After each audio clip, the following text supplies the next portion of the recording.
which I want to, at this juncture, recognize the speakers of the devolved governments that we have in the House, starting with the Speaker of the home county of Siaya, Speaker Okode. Is he here? If you just come over here, you come over. I won't allow you to speak, but I want you to be seen because he's a very important person. You represent, you are an embodiment of an important institution. No, I was just kidding. I've changed my mind. You can say something. Thank you. Ne familia akajara mogi. En tich matek wuoyo ka jodongo wuoyo. To bende kit luoge temge sama lemwa gi welo ber mondo wang'e ni wendo wage gin joge ber koserach. Adwa kawo thuolo ni mana kende mar recognizing MCAs mowuok kuonde ka kuonde mokawo thuolo gi mondo bi kaka wuono uyienwa. Adwa chako gi MCAs masia lakini adwa chako main bond MC of the area. Oko yiena mondo amiji thuolo mondo wuok kosin gi gimo chuni ahinya. Bia mine nyalo bia kata mama ida wacho bia then MCAs ubo chung tuta recognize.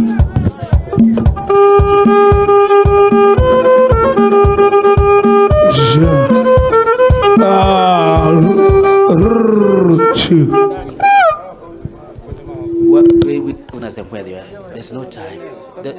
Yeah, just call their names. Just call their names where they are. Call their names where they are.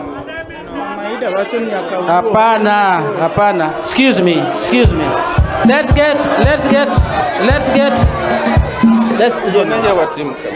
Neno kadhi Homa Bay.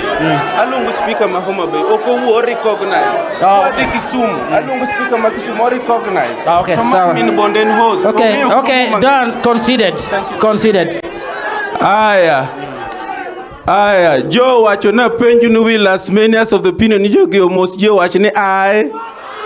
Utieko wacho min bondo wacho. Erokamano maduong' kabisa. Adwa mnafulo nyinga kende. Nyinga en Tabu Osewe. An area MCA Masakwa Westward. Jaluo no wacho nong'ino kumang'weche. Koro atimo erokamano.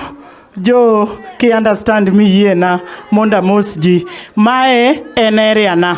Mogik. Anie chogo. E dala mantie ni dongo winjre mondo arwak welo. Ero uru kamano ahinya wendwa warwakou ang' kudhi to mondo uchop mang'ono. Achikang'o achijo ka jwang' to choga winjie. Achikang'o achijo ka jwang' choga winjie. Achijo ka jwang' choga winjie. Ani choga winjie ochilo choga winjie. Onayako choga winjie yuoro choga winjie. Ber kosok ber. Thank you very much. Thank you, Speaker. Oyier gombulu ok ni nikech owuok e familia ni to yier gombulu nikech ochal gi tije. Ochalgo koso kochalgo.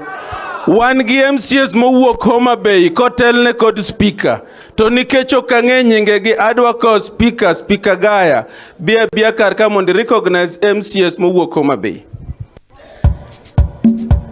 Kodi ketho protocol. Governor Sugwe. Adwa timo very fast. All protocols observed and two members of the county assembly. One, and Mheshimiwa Jeff Ochieng Ongoro, the MCA Makanya Luo, Chair Budget Appropriations for Energy. And then Angi Leader of Majority, Mheshimiwa Richard Ogendo Tipo, the longest serving member of County Assembly from 2013 to date, MCA for Kwabwai. And Speaker Julius Gaya. Erokamano. Kakamega, any MC or speaker from Kakamega, if you're there. There's one MCA, two of them. I know one, the other one I don't seem to know. You can write me her name, please, so that I'll recognize her by name. But there's Lilian Osiema. And Kisumu, Speaker of the leadership of Kisumu County Assembly. Anybody? Yes, please. Adui.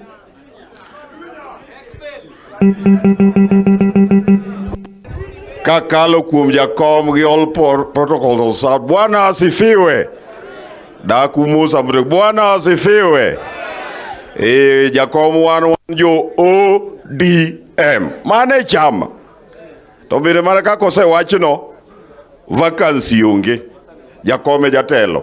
Wan ka gi MCS ariyo.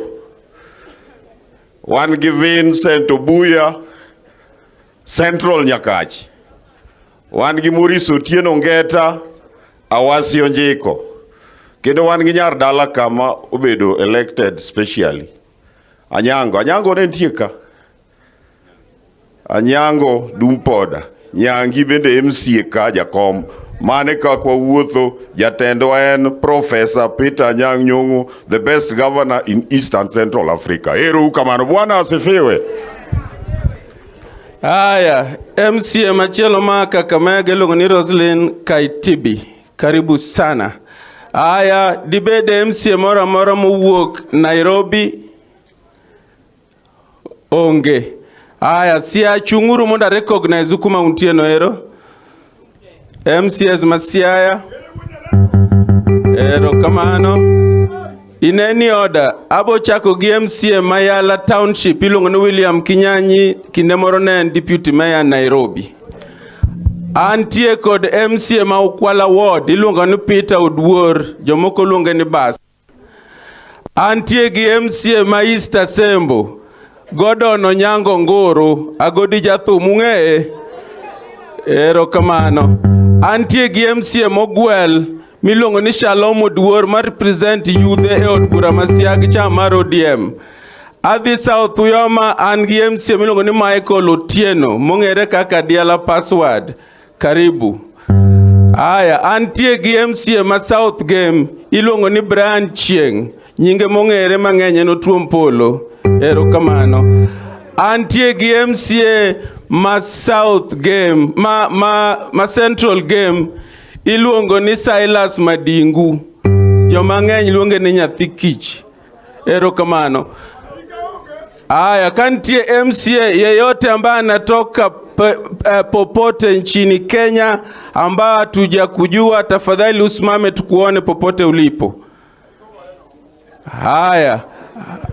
Sasa ubaya sina jina, lakini karibu sana kwa kututembelea hapa leo.